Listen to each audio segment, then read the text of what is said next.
বাস্কা জেলখন খুব ভাল তাতে বিছনাও নাই আজি ৰূপেশ গোৱালাই আমাক কৈছে যে তাতে ইভেন বিছনাও নাই কাৰণ জেলখন নতুন আছিলে কোনোবাই কৈছে তাত এয়াৰ কণ্ডিশ্যন আছে তাত ভালকৈ ইলেক্ট্ৰিচিটি কানেকশ্যনো নাই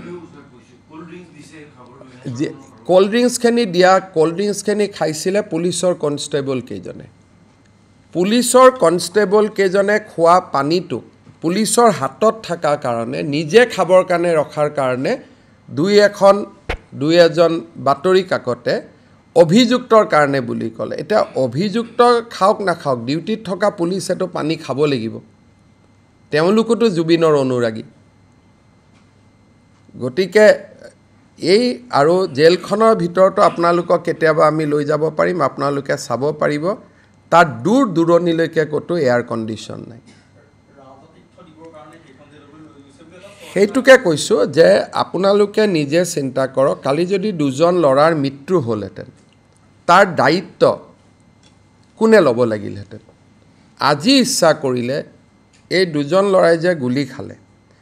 তাৰ গোটেই দায়িত্বটো ৰাজ আতিথ্য দিয়া বুলি কোৱা চেনেলজনৰ সাংবাদিকজনক আমি আইনমতে আজি গ্ৰেপ্তাৰ কৰিব পাৰোঁ কাৰণ তেওঁৰ হাতত কোনো প্ৰমাণ নাই যিখন জেলত বিছনাও নাই আজি ৰূপেশ গোৱালাক কেবিনেটত আমি সুধিছিলোঁ যে এই জেলত কি আছে বোলে দাদা তাততো বিছনাও নাই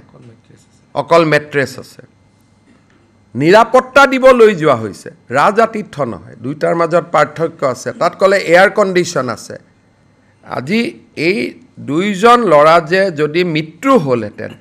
এই মৃত্যুৰ দায়িত্ব কোনে ল'লেহেঁতেন শীতল পানীয় বুলি কোৱা চেনেলটোৱে নহ'লে ৰাজ আতিথ্য দিয়া বুলি কোৱা চেনেলটোৱে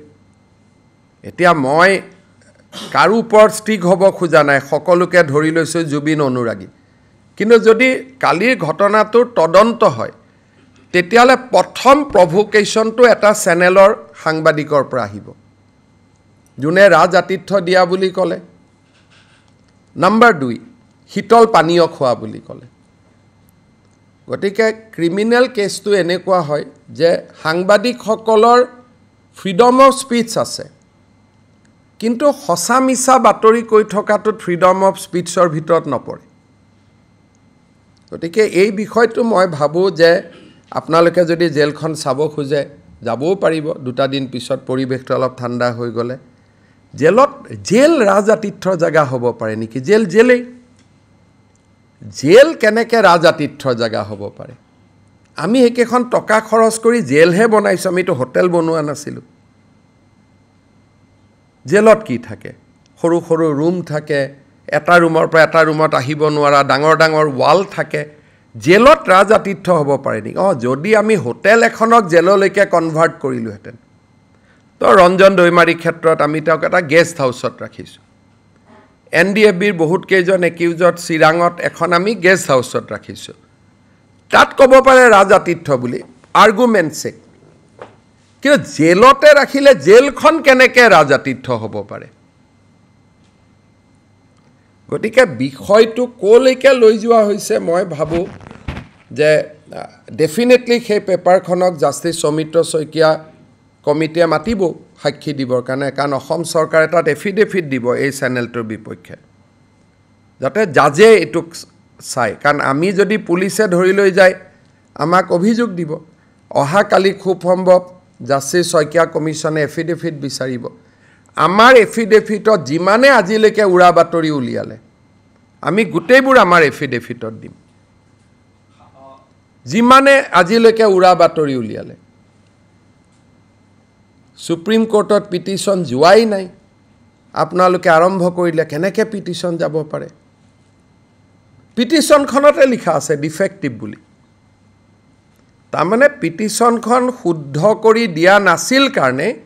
পিটিশ্যনখনৰ ওপৰতে লিখা আছে ডিফেক্টিভ পিটিশ্যন বুলি সেই পাৰ্টটো আপোনালোকে নেদেখুৱালে আৰু ডিফেক্টিভ কাৰণে আজিলৈকে সুপ্ৰিম কোৰ্টত সেইখন পিটিশ্যন নাহিলে ইয়াৰ ওপৰত মানুহ বহি গ'ল কেনেকৈ দিব পাৰে ক'ৰ পৰা দিলে কেনেকৈ দিলে তেওঁ ছিংগাপুৰত নাছিলে গুৱাহাটীতে ঘূৰি আছিলে প্লেনত কোনোবা সিদ্ধাৰ্থ শৰ্মা আহিছে আপোনালোকে এইজন সিদ্ধাৰ্থ শৰ্মা বুলিয়ে উলিয়াই দিলে তাৰমানে বাৰে বাৰে আপোনালোকে অসমখনক এটা এজত লৈ গৈ আছে মই আপোনালোক মানে নাম ধৰি কোৱা নাই যে এইজন বাৰে বাৰে নিজৰ জননী জন্মভূমিক ইমানটো দুৰ্ঘটনাৰ এজত লৈ যাব নালাগে কালি এই দুজন ল'ৰা ছোৱালী যদি ল'ৰাৰ মৃত্যু হ'লহেঁতেন